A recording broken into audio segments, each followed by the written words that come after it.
ఈ అన్నిట్లికన్నా ఘోరం ఏంటంటే, మేమందరం బాధపడింది ఏంటంటే, ఒక ఈ ఆర్టీసీ బస్సులో ఎలా ఏస్తారు సినిమాని? అసలు ఓకే. అడ్ర అంటే ఒక ఏ ఆర్టీసీ బస్సులో ఒక సినిమాని తీసుకొచ్చి మూడో రోజు ఏసేస్తే, ఇంక మీ ప్రొడ్యూసర్‌లు ఏం జేయాలి మేము? ఏపీఎస్ఆర్టీసీలో నేను పొద్దున్న ఆయనకి ట్వీట్ చేశాను వాళ్ళకి. వాళ్ళ చైర్మన్ గారికి కూడా నేను డైరెక్ట్‌గా పెట్టి ట్వీట్ చేశాను.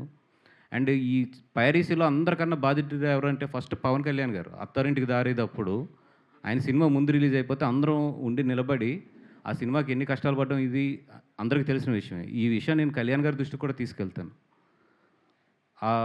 వేటు న్యూస్‌లో పొద్దున్నొచ్చింది మాకు. ఆ మొత్తం ఆళ్ళ దగ్గర వీడియో కూడా ఉన్నట్టుంది. వాళ్ళు వీడియో పెట్టకుండా ఓన్లీ స్క్రీన్ షాట్ పెట్టి వాళ్ళు మొత్తం న్యూస్ రాశారు. వాళ్ళు ఆ సర్వీస్ నంబర్‌తో సహా రాశారు మొత్తం. అది సర్వీస్ నంబర్ 3066 ఏపీఎస్ఆర్టీసీ పలాస నుంచి విజయవాడ వెళ్ళే ఆర్టీసీ బస్ అది. దాంట్లో ఏసారు. నేను పొద్దున్న ట్యాగ్ చేశాను కూడా వాళ్ళని. ట్యాగ్ చేస్తే ఇప్పుడు వరకు దాని మీద ఏమి యాక్షన్ తీసుకున్నారో, రియాక్షన్ తీసుకున్నారో నాకు ఏమీ తెలీదు.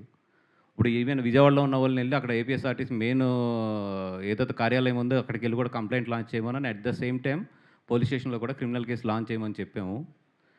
ఈ విషయాన్ని నేను ఇప్పుడు కళ్యాణ్ గారి దగ్గరికి దృష్టిలోకి తీసుకెళ్తాను కూడా ట్రై చేస్తున్నాను కమ్యూనికేట్ చేసుకోవడానికి. అదేవిధంగా మా దుర్గేష్ గారు ఎవరైతే సినిమాటోగ్రఫీ మినిస్టర్ ఉన్నారో ఆయన కూడా ట్రై చేస్తున్నాను నేను. ఈ విషయం మాత్రం చాలా సీరియస్‌గానే తీసుకుంటాం. అదేవిధంగా చాలామంది కేబుల్ ఆపరేటర్స్ కూడా చెప్తున్నాం.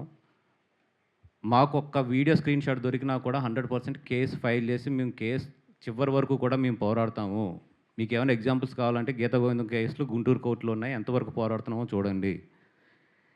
ఏ ఆపరేటర్ కేబుల్ ఆపరేటర్‌ని కూడా మాకు వీడియో వచ్చింది. మీ మీ కేబుల్ ఆపరేటర్‌లో మా సినిమా ప్లే చేస్తున్నారని మా అభిమానులు ఎవరన్నా వీడియో తీసి మాకు పంపిస్తారు డెఫినెట్‌గా. ఎందుకంటే మా అభిమానులు అన్ని చోట్ల ఉన్నారు.